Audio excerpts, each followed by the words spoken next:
I had a conversation with one financial advisor recently. Basically, he was telling me like, oh, you know what? I don't want to do social media. I just don't want to do it, right? And I was like, okay, cool. What's the reason why you didn't want to do social media? And I asked this question because, like, in this day and age, right, like social media is the biggest thing right now where you got to put yourself out there. It amplifies your reach, your engagement. You're able to get more leads. You're able to have more appointments. People trust you better, etc. And all the good things that comes along with social media. So it was very surprising that he didn't want to do social media. So I asked, okay, so like, what's the thought process, or what's the reason why you don't want to do social media?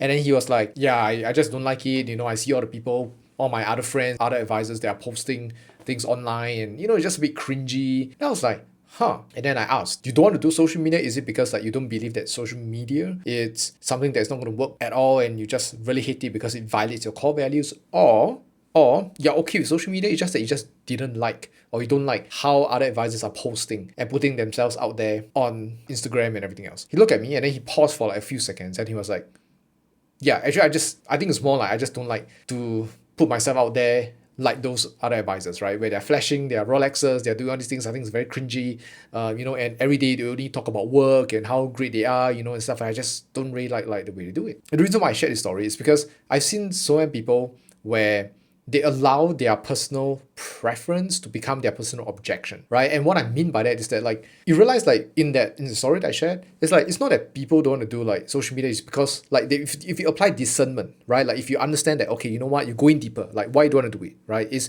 not because you're against the platform, it's because like you just didn't like the way like people post it. And so what this means here is that you can still go on social media, still put yourself out there, just not in the way that other people do it, right? And this will still allow you to have opportunities and allow you to move forward a fair bit, right? And get your leads and appointments, so on and so forth, right? But can you imagine if this advisor truly like just got stuck in this area, and then he was like, oh no, I don't do social media because of blah blah blah. Like he would never actually get the opportunity to do it, and he just probably like lost deals and get stuck doing roadshows every day, so on and so forth. I think the whole objective of like this short video here, which I just want to share, is just like you gotta number one discern, right? Discern means to be able to really go into the nitty-gritty details and make a very clear distinction, right, between like what are you really against. Once you understand that, then you realize that you're not really against something, you're just against part of it or like the way it's being delivered, right? And then number two, like I mentioned, it's just never allow your personal preferences to be your personal objection. So I tie it back to one of their story. I remember, like my dad is like nearing his 70s now, and then a long time ago, right? I know for like good 20 over years of my life, 30 years of my life, he never takes raw food, right? So he doesn't eat sushi, and every time we go to like Sushi Day, we go to Itacho, so on and so forth. Like he just never touches the raw food, and my mom didn't like touch the raw food as well. One day, my dad texted me, or rather he texted in the family group chat, and there was this, and they were like, I saw there were like 15 images. I was like, why is this spamming? Right? So I click on it and I went into it, and then what I saw? I saw 15 different pictures of like what? Well, all the some fatty tuna, all the he was the chotoro, the utoro, the salmon belly, whatever, right? Like all the scallops, and it's all raw, right? Like it's all. And the thing is, he was basically having omakase, okay, in one of the hotels with his business partners or whatever, right? And I was like, okay, right. And then I texted him, I said, Dad, I thought you don't eat raw food. And then he replied me, he said, this one tastes quite nice. And in that very moment, I realized that there was a form of discernment. It's not that my dad didn't like to eat raw food.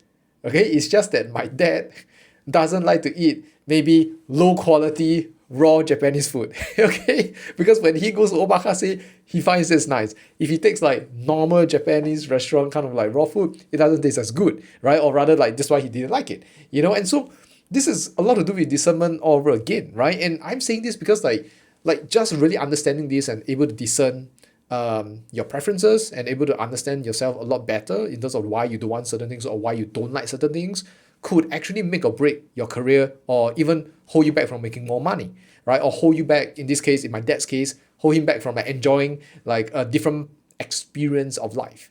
In relation to like financial advisory, I think a lot of times it's like, oh, I don't want to do my warm market, right? And this is also another thing. It's like I realize is that it's not that people do not want to do warm market.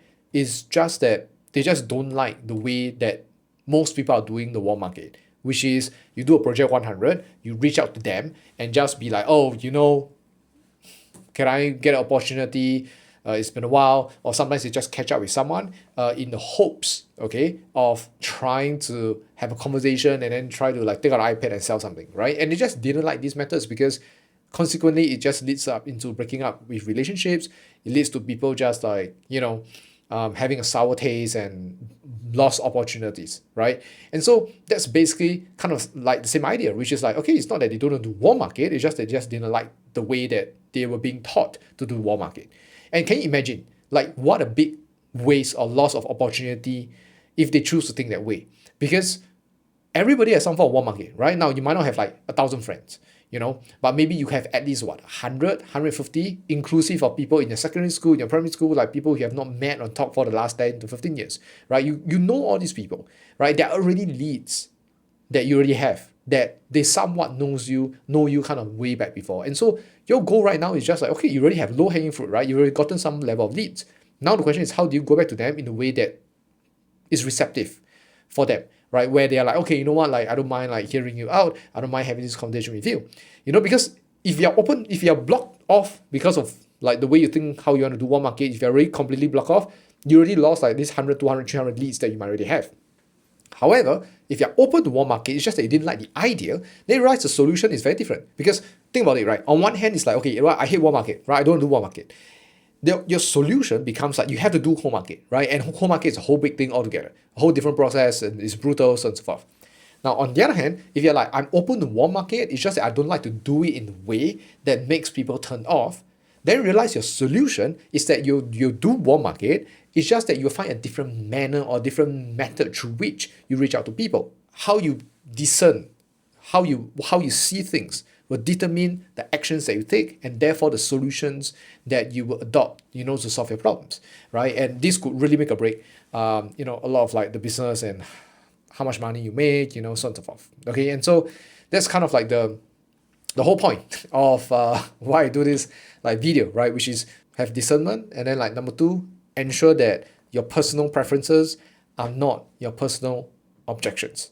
Okay, so that's basically this short and sweet video. I just want to share this with you because I want you to win. I want you to not have these things to block you and to hold you back from doing things that could really make you more money, impact more lives, and reach more people. Okay, but hopefully this is helpful. If it is, just subscribe. If not, I'll see you in the next video.